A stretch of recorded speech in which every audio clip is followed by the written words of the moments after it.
What's going on, guys? We're back with the boys again. We're about to share the screen. We actually did have a men cast this week, gentlemen, so that was always nice.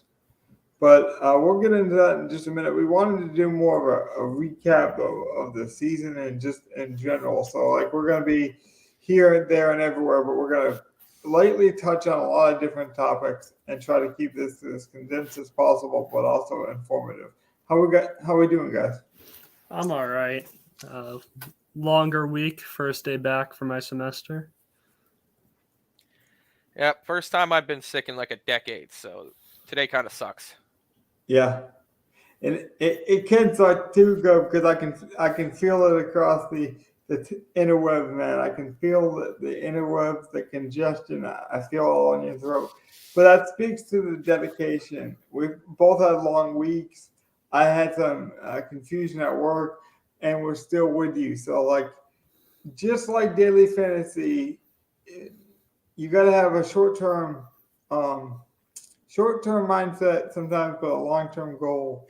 And that's really what bankroll management's about. Looking back at this season and looking at like your goals and your admirations, are you proud of where you came? Or do you wish you would have done something different? Like, how do you want to open up this review? I just want to do it in an interesting way without being like, so who were the surprise teams, this year? I don't really want to do that kind of stuff. But like, Yeah, I was about to say, I will be completely blunt. Through this football season, I barely broke even. Like, I'll be completely blunt. My lineups, my personal lineups from week 1 till week 18, cash and GPPs, I basically broke even. The only thing that put me up was my Rainmakers win.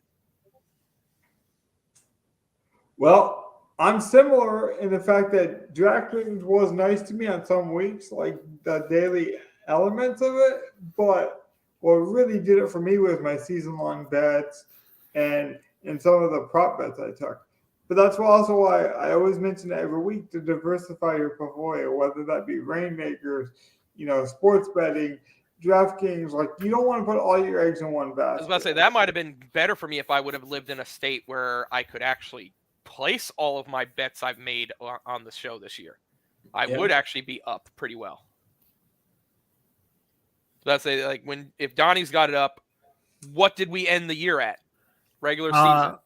I don't have it up right now because I'm trying to actually do our season long takes for a second, and then I'll have that all set up if we want to go through our predictions. No, yeah. I was just asking if you had it up, but like that's basically what I was going to do. Like, I know that my lineups, and when I think about my process, I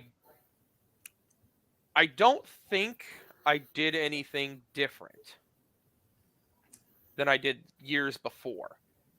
So if that's the case, then what I need to look at is the variance for the year and how badly did I eat on the variance to only break even. Because I feel like I built good lineups, but I was definitely off from having anything big all year. Well, while Donnie pulls up the actual analytics and the logic and the numbers behind what we said and what we delivered, one of the biggest things that we promised with this show was we were going to be emotionally different because we were going to be transparent. And I think we did that throughout the year, and that's what I'm really proud of. It's when we had big weeks, we did. I mean, I didn't always win, but I was able to take out, you guys will probably see, I took out a decent balance, and I'm very proud of that because I'm like, I don't want to spend all of it reinvesting in the XFL or NBA or another sport. Like, I always operate best when I feel like I'm at a deficit. So, like, for me, just visually, I have to take my profit and like divide it because for me that makes sense. It's almost like paying your bills.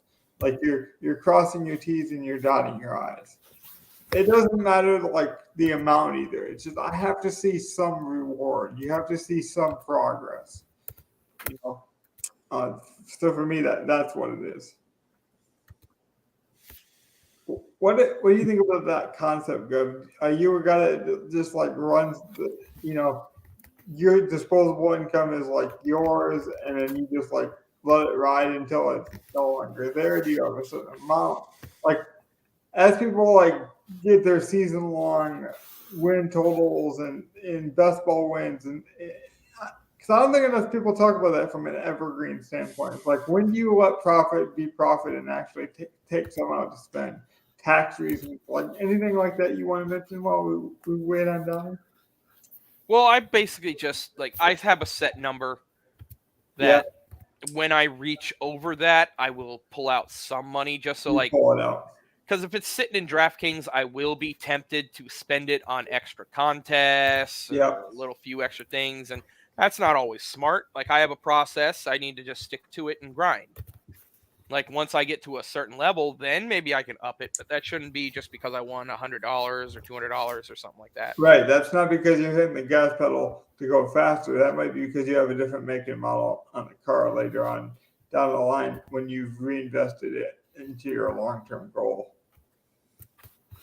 Yes. I just want to say also, this was my first season going through the whole process with DraftKings, and it, the only goal I really had was to make sure I had fun with it. And I think, at least on my end, I did. I'm sure you guys had a lot of fun building the lineups, all of us together as well. Oh, yeah, definitely.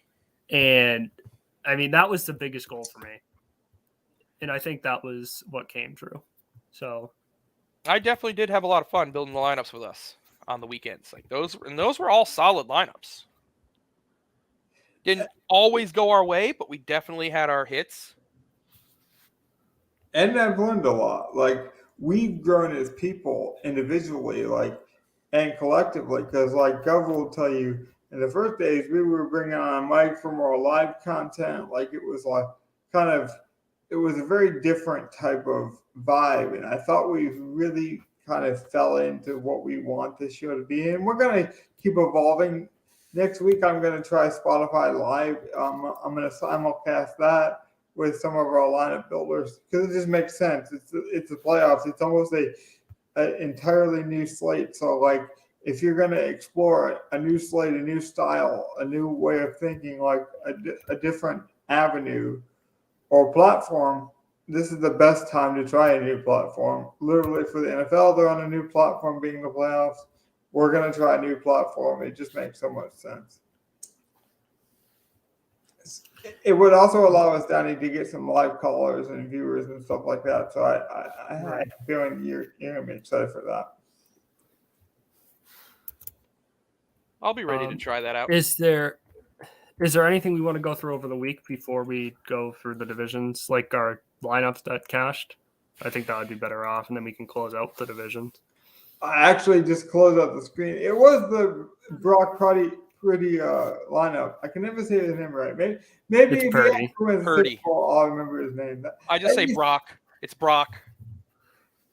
No, there's only one Brock, and that's Brock Lesnar. Suplex City. He's got to earn it. But his name is Brock, whereas this is just Brock. Yeah, well, exactly. Maybe if I slow down and pronounce it like Paul Heyman, I'd be all set. You need to pronounce it more like the first gym leader in Pokemon. It's just Brock. Right. Oh, speaking of which, and this is a little bit off topic, but I got to mention it. Jamal Williams went off on the local Lions reporter a couple weeks ago because he asked him about Pokemon and not Pokemon. And that's a big thing. I was about to say, first off, Pokemon is like a fucking Twitch streamer or something. That's what he told Not him. a very he good told dude. him that, Gov. He told him Pokemon is a Twitch streamer. Pokemon is an anime. He literally said that to him. Like, I'm like, man, I love Jamal Williams. And not only is he a geek, but he's like a strong geek. He's putting these people in their place. I love it, man. Like, I do the same thing. You don't realize how nerdy I am standing there at 6'5", staring at the top of your head. And it's not to take you wrong. I'm terrible with grammar sometimes, and I get moving too quick. But it's when people think they're right and they're wrong. That's the kind of stuff. And to bring it full circle, that's what we want to do with this podcast is be transparent. So I guess that'd be the only thing. It's like Don't be afraid to make mistakes. Just do it transparently. But that's all I had. In terms of our lineup, though, I thought that lineup was well constructed. I'll pull it up here. If you guys remember any parts of it, you guys can mention it now as I pull it back up. Let's see the Brock Purdy lineup. Oh, I think we had Brandon Ayuk in the lineup. I was about to say we stacked him with Ayuk and CMC, right? Yep, CMC was there. So you can just talk about the 49ers experience in general. I like talking about that. Like I can talk about them going forward. I think they are my favorite team to come out of the NFC. Nothing against Philly. I think that it's probably going to be Philly San Fran in the finals. But I like what this San Francisco team is doing. And like to be fair, Brock Purdy's basically doing what you kind of expected Trey Lance to do. Not screw up, not overexert, just run the offense, which is going to be efficient. So, like, I don't see a reason why the San Fran team couldn't have all the same expectations they had week one. And 100%. And then, like, week one, I thought they were a contender, and then they add CMC. So, like, they're my favorite to come out of the NFC. I have no faith in Minnesota. I think Minnesota has a strong chance to lose this week. I think they do lose this week. I think they do. I have a bet on it. I don't think it's going to happen. I'm counting on it happening. And I'm not saying I'm counting it like money in the bank already. I already bet it. I bet it a couple different ways with prop bets and like I believe it's going to happen. It's not just like it's it's a possibility. I believe it's going to happen. Does anyone have a stand like that they want to get out? Do you believe something's going to happen, Donnie?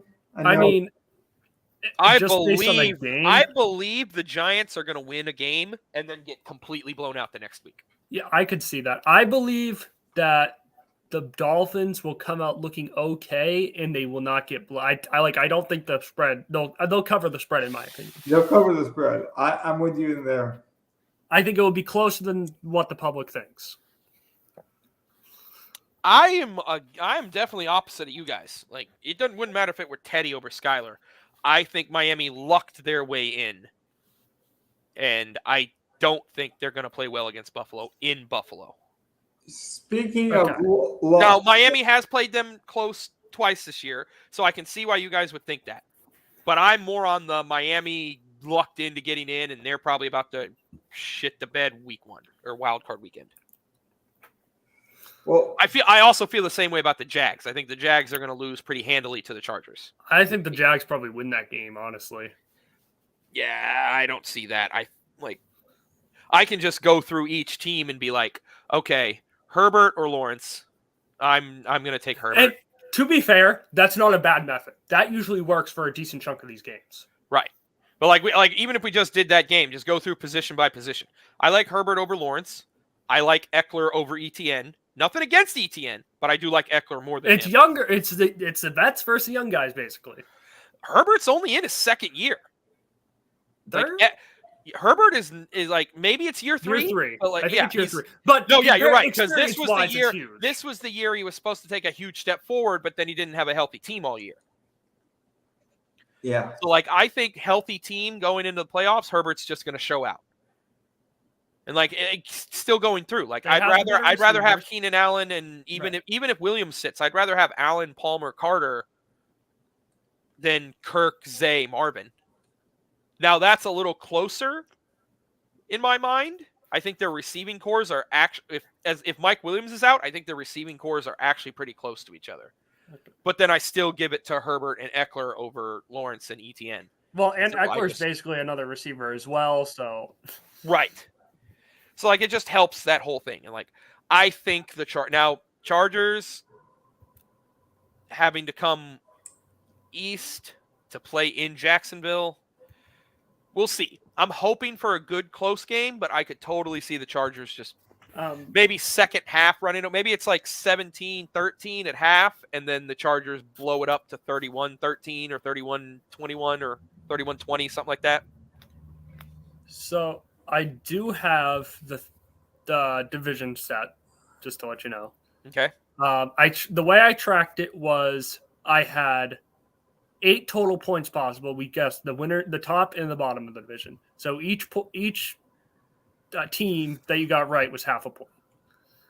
Gov and I finished with a tie at the lead with a 5.0, which a lot of our things were different. So that's kind of interesting that we did end up tying. And Logan had a 2.5. So, Which is also weird because Logan's been hitting pretty well on his futures bets. So, like, well, you would think his knowledge of the division would have been better than ours. I will say, I like the ones that he got. Like he got us on the Jags winning the division. Right. Titans weren't last though, but the Titans went on that massive losing streak. They could have been last, except for the fact that Indy and Houston sucked so bad. Yeah, they were just that awful. Yep. I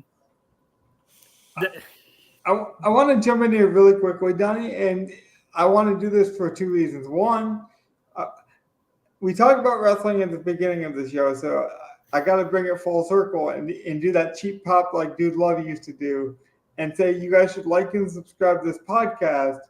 And if you did that and you are a subscriber of this podcast, you watch on a regular basis, you will know that I said on last week's show that Trevor Lawrence will be better than Justin Herbert. And then Destiny took over. They're playing this week. And you guys covered the game. I just want to mention very quickly, I have placed a Trevor Lawrence will win that game. Jacksonville will win that game. They got incredibly lucky with the interception, in my opinion. The Titans could have won. You guys mentioned, our division records. So I just want to mention. But also, to your guys' point, you were saying, like, I'm either right or wrong. That's kind of how I always build lineups. I'm very stars and scrubs. So, like, when I'm right, like, look at this lineup with Zach Moss. We hit Zach Moss. Right. Great play. But, man, were we wrong on something? So then we were right back up there on fire on Diggs this week. So, like, that's kind of how we've been. We've been either on fire or ice cold. And that's kind of how I build lineups. But go ahead, Dan. I just want to mention that quickly while we're on the topic. Yeah, no, I think the most interesting divisions were we all got full points on AFC West with Chiefs and Broncos being last. And I almost picked Raiders to go be last, but I flipped that at the last second. And you're almost right. That's funny enough. Yeah, the Colts being last, I was the only one who had the Colts last in that division. You guys both had Titans. So I think that's also very interesting. We all got that wrong. The only person that got anything right in that division was Logan for the AFC South, with the Jags winning. So the AFC South completely messed us up. Yeah, well, I mean, like, I didn't think Indy was going to, like, totally destroy. And then Houston would have been last if they just don't beat Indy. Right. They screwed themselves over out of our picks. They screwed themselves out of the number one overall pick. Like, yeah. So, I mean, that's an interesting thing. The Giants fell off, and that's where Logan got the NFC East wrong. I think the interesting one is Gov also had Rams last in the NFC West. Logan had them first. They finished right in the middle. Well, again, Baker should have secured last place for me, and then he just decided to play fucking football for 3 weeks. Well, I had Seattle last, and boy, was I wrong. Yeah. Seattle made the playoffs. That shocks me. The NFC South was very interesting. We all had different last place people, and was the Falcons ended up last, I believe. I know I just looked at that too. Yeah, the Falcons ended up last with a tiebreaker on the bottom 3. And because of that, Gov got that right. But we all could have easily gotten it right because that whole division was about a half a game away from each other. Oh, yeah. Like the Carolina Tampa Bay game swings a little different now, completely different Completely different. That division was the most tough to predict, but I like that even though we all had different stuff, it was all very close on our predictions. It feels like outside of my Seattle one and Logan's Rams one, but then Stafford got hurt. So Right. But then I also won a prop bet because of Stafford getting hurt on Baker Mayfield. So, like, I know you guys mentioned props earlier. Like, that's where you got to be willing to adjust your opinions on things, your DraftKings lines, your sports bets, your just mindset has to be transformative in that way. Like, you can't get locked onto a player. Like, we showed you our lineup, and we had Conklin in that lineup as well. And Gov's reasoning for playing Conklin, again, you can like and subscribe and go back, was completely sound. My reasoning for playing Logan Thomas was completely sound. I think we were deciding between the two. I played him in one lineup, Logan Thomas. We played him in the group lineup. They basically finished with the same amount of points. You could argue that one was better than the other. They were the same, and they were indifferent. But like that shows you that like you can't always have these concrete opinions or these like, oh, I'm a genius because I got this one division right. And that's why I like even when we're wrong that we're willing to come on here and review in a very interesting way. Any takeaways, Joe? Oh. I know it's been a long I was day. about, yeah, sorry. Just give me 1 second. Okay. Let's see. So I do have a I'm a little question. upset I after didn't play more Zach Moss. Like, he seemed like he was in too good of a spot. Is he a good player going forward? No. He only saw run because they didn't have Jonathan Taylor and because Deion Jackson got into it with Jeff Saturday that week. So they split Moss and Jackson that game. But like we knew that, and they were playing Houston, so like it was just a really good matchup that I should have had more of. That might be what I need to look at in my process is, do I underweight or overweight guys too much, too heavily? So, do we want to do a regular season review on our picks, or do we want to hold off and add on for the postseason to see if any? Because it's still very close, and the postseason could make us change standings. I'm fine with us adding the postseason if you want. Yeah, we already saw a tie between you and Gov. We can't have any more ties. If we're gonna have a tie, it better be a gift to the people. It better be a bow tie. Hey, I love ties. I got a lot of ties. It's called a push.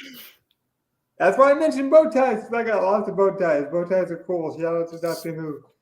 But look, I think we got to roll it back, don't you? What do we got to lose? Yeah, we'll just add on the playoffs. That sounds good. So, do we want to review this at all or no? I was about to say, let's review what we had for the week and what we have for the regular season right now.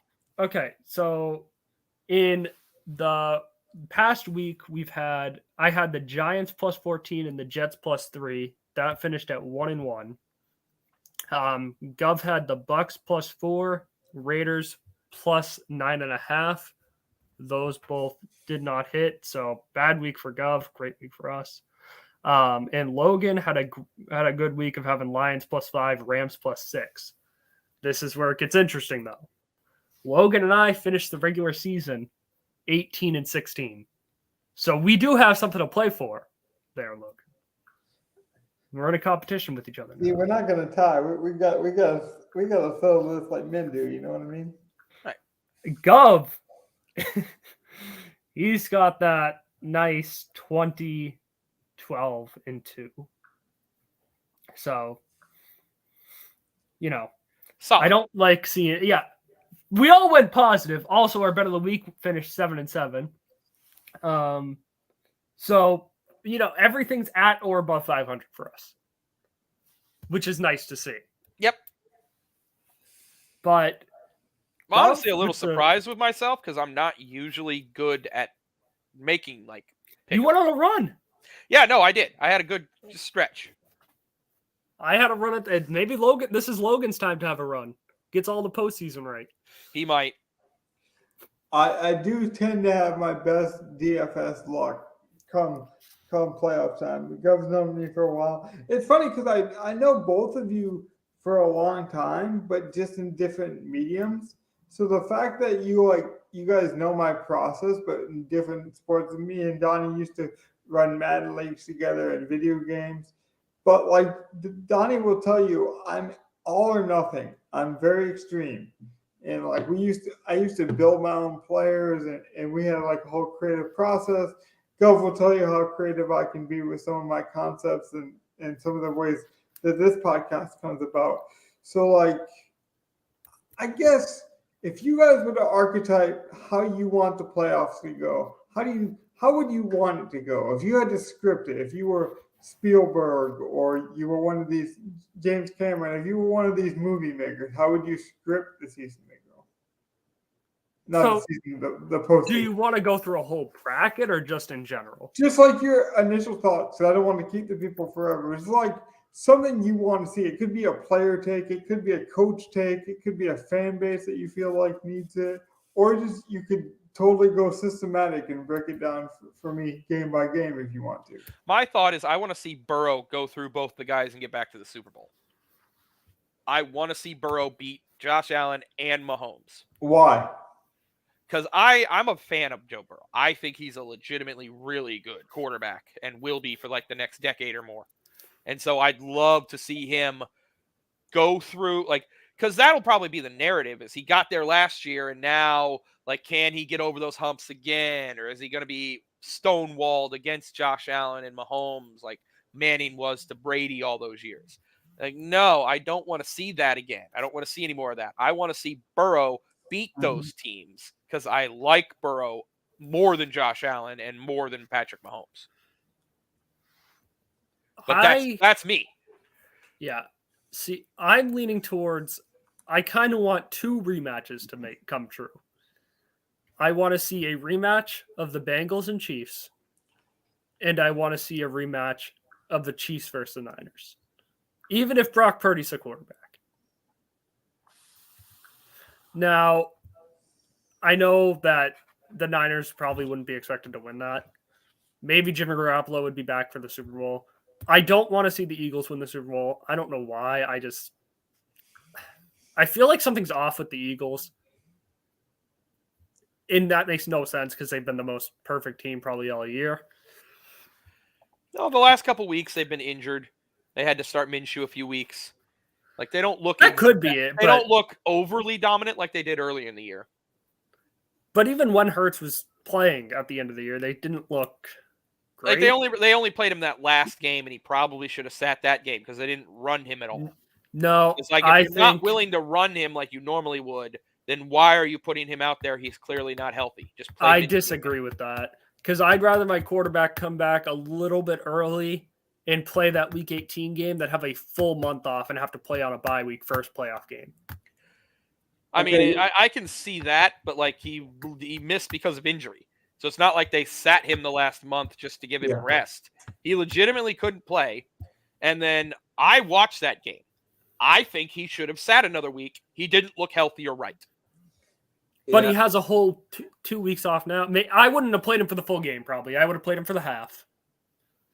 But see, I don't see that. Like, especially with guys coming off of injury. Like, I'm one of those guys, like, no. I would be that coach that's like, no, I want the bye week. And if we're not getting the bye week, I'm sitting everyone week 18. I'd be that coach. No, I agree with that. But if your quarterback's been hurt for 3 weeks now, I'm fine with playing him. At least giving him a little run just to get some sort of rust off. See, and I would be okay with that if he's healthy. He clearly didn't look healthy. They weren't running the same, like, my thought would be he got no practice because they didn't run the same offense they're going to run when he's healthy. So how is he getting practice getting back into things? They didn't run the same offense. They had to run a different offense around him not being healthy. So, like, I don't think he got any real practice reps in that game. Like, but that's my thought. Like, I don't think he got any real practice reps because I don't think he was healthy. So they completely changed the offense. He basically ran Minshew's offense and didn't run the ball at all. with a hurt shoulder where it clearly showed that his throws weren't fully accurate. It's like he can't throw fully accurate and you're not letting him run. You literally are not running Jalen. You're literally changing Jalen Hurts' style from what it's been the last 2 years. So, like, he didn't get any extra reps or practice in my mind in that game. He just shouldn't have played.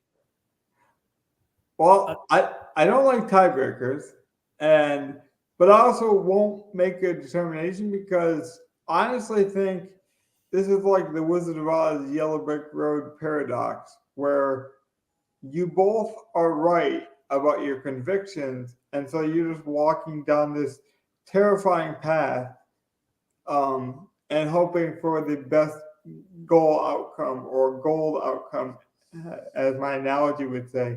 Like one of you is saying that cowardly lion kind of approach, where it's like he was hurt, I don't want him to get hurt again, therefore it was a silly mistake to play him. I tend to agree with that, but I can see Donnie's 10-man approach where it's like, dude, if he's going to be right for the playoffs, if he's going to be that dog, he's got to tune the machine up. He can't be a rusted old bucket, So I think both of you are right, and I think like again that kind of encompasses what DFS is about. It's like there are different styles: cash games, tournaments. Like, what are we playing? What's your process? I don't really care about the names on the back of the jerseys, but then they do matter at some point. Like we're not all computers, so like there's a give and take, and that's what I appreciate about you guys is you guys can disagree but still have that push and pull respect for each other. Another thing I want to see in this playoffs, and I think Gov would probably want to see this too. Logan, maybe not. I need to see Brady at least beat the Cowboys. That would be, just sweet. I love seeing Cowboys fans suffer. It's so fun. Now, I think we did enough forecasting what we want to see happen. I didn't give mine. I'll give mine quickly. What do we actually like? If you were a coach and you didn't have a choice to go and coach the best quarterback like a Tom Brady, and you just had to be given one of these opportunities. So now I'm going to flip it on you. What do you actually think is going to happen? Like, given what you've seen this season, Donnie spoke about how it's been a lot of fun. Sometimes we don't always get fun matchups. So I'll give my fun answer and then let you guys get onto more of a realistic approach, if it does change at all.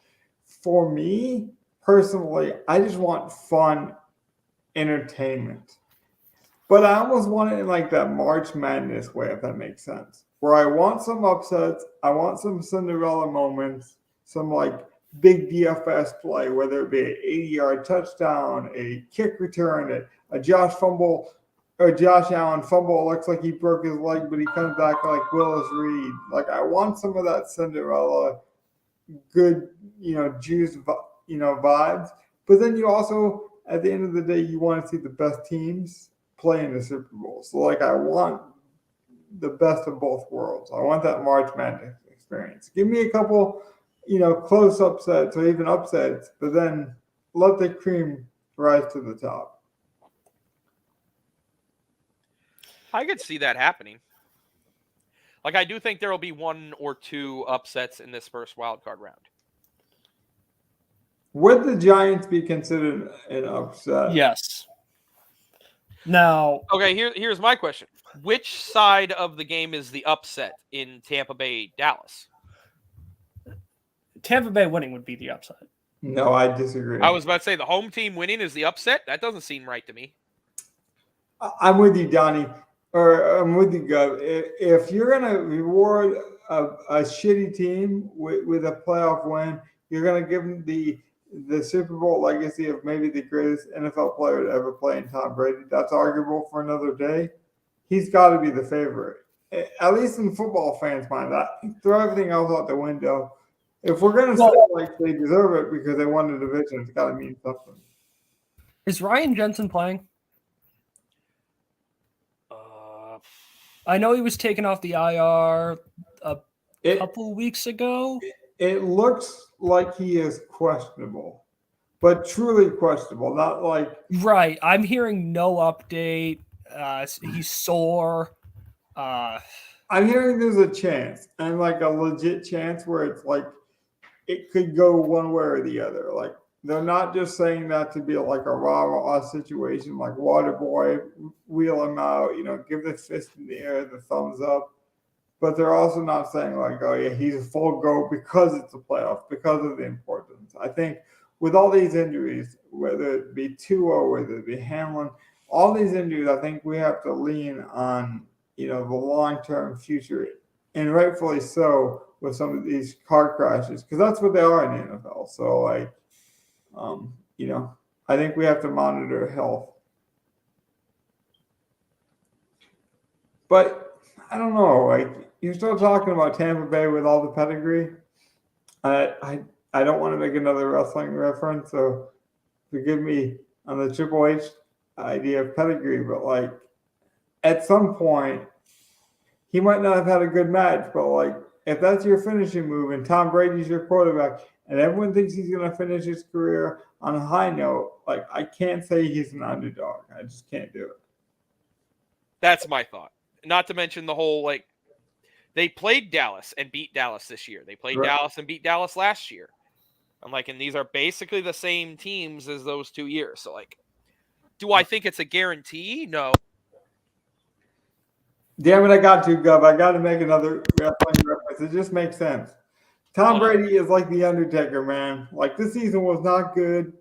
This season, it wasn't good, but we cannot like the fact that, the Undertaker wrestled into his upper 50s, it seemed like, in WrestleMania moments. But when the moment came and he was semi-retired for most of the year, you could argue Tom Brady was.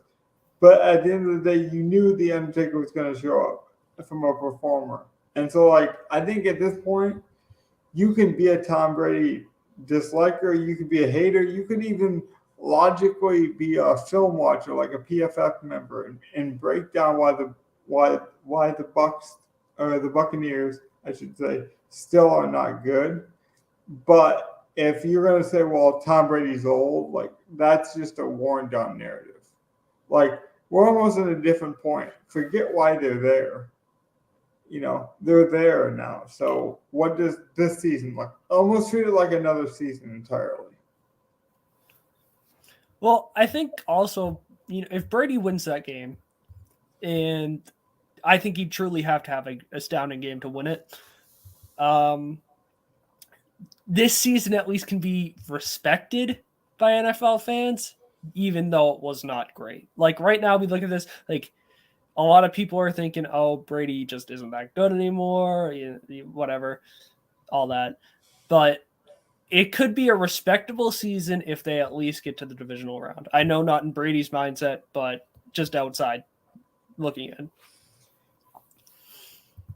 Why don't I talk about two things here that I think are going to go undercovered, but are important. We're talking about definitely what I would consider another Hall of Famer who came off a horrible performance, similar to Brady this year, came off a horrible performance last year, had all these high expectations, still didn't really live up to it this year. Similar to Tom Brady, where it's like, for sure he's probably a Hall of Famer. He cemented his legacy as a wide receiver. But if he is going to go 2 years chasing a ring and then be considered like, oh yeah, the Robin to someone's Batman now. Maybe Tom Brady can't do it all. Maybe he needs a Mike Evans, a Chris Godwin. Julio Jones was supposed to come in and be a difference maker. If there was ever a time for a Hall of Famer to put a exclamation point on their career, not just Tom Brady, but Julio Jones could be huge. And then also on the flip side, everyone's talking about, oh, where is Odell Beckham going to go? That guy was not Odell Beckham this year. It was actually T.Y. Hilton. T.Y. Hilton in the last couple of weeks has had some amazing flash in the pan. I'm here. I'm the late round quarterback per se. I know it's not the quarterback position. It's still a phrase from J.J. Zacharyson. But I'm the guy that everyone kind of forgot about, and I can be the difference maker. What do you think about those two scenarios? Like, this is just an interesting game for my theory, for my storyline. Well, I will say there is a guy that a lot of people that have forgotten about altogether who had a very good year last year. His signing went a little bit under the radar, Mm-hmm. and he did not show up that much this year. Russell Gage. He is not a bad player. I don't know. I don't have his exact stats this year, but This player might be a bad player, Donnie, but he honestly showed up when it mattered the most. This, a weird guy that now I don't know what to do with, but I'll probably play him in DraftKings just because he makes some weird sense. You guys will have to tune in on Friday night to find out. We're aiming toward the Friday show, given that there's so many Saturday games. So hopefully that works with the boys. We'll give them some rest and relaxation. We're going to try to get out of here in the next 5 to 10 minutes just to give the guys a little bit more extra rest. Donnie's been busy with homework. I got to Pretty get sure ready. you have a hard out, yeah. Yeah, I got a hard out coming up, and then Gov's been sick, so we're gonna wrap it up here soon. But what about Kenny Galladay? I'm out on him, man. I can't believe he got that random touchdown last week. Like, I don't even know what. But then again, the Giants didn't care. They played Davis Webb. Like, they literally were just playing all the dudes that will never see the field. So I will say one thing about Russell Gage as well is, Todd Bowles said something about him, like that he's coming on. He has a good work ethic. He likes his blocking. We just got to use him more. He had 51 catches this year. I looked it up. So, and that was with a very injured receiving core. So maybe that's he didn't play every game. He played 13. Yeah. So, we might see more of him come postseason time, especially since Julio hasn't had a great run. But again, Julio's only played in like 6 games. Well, no, Julio's been, even when he's been out there, man, he has not looked great. He's dusty old Julio. Well, I was just gonna say, how the young people put the question mark and the exclamation point because they're really confused. I'm confused. I love to see it. Go talk about Joe Burrow. I've always been a stand for Julio Jones, but he hasn't been good this year. I'm just talking about underrated guys that you might throw in at the bottom of the barrel in your DraftKings lineup. That's a little preview for next week. Is there anything else we're missing that you guys wanted to touch on as we kind of wrap up this season? Some of the forecasting. We're going to come back with the people on Friday when we have more time and kind of do a big celebration, not only of the season, but just the playoffs in general. I think that show will be good. Yeah, nothing really else I have. It was a fun regular season. I really enjoyed it. A lot of new ways to look at football from my perspective. I feel like there's something I'm missing, but I can't remember it right now, so I'll bring it up on Friday. I'm excited for the playoffs. I mean, that's the biggest thing. Yeah. See, playoff time is usually when this is where I transition from focusing solely on NFL to focusing mostly on NBA. Because I've sort of just been offshooting my NBA DFS for the last few weeks.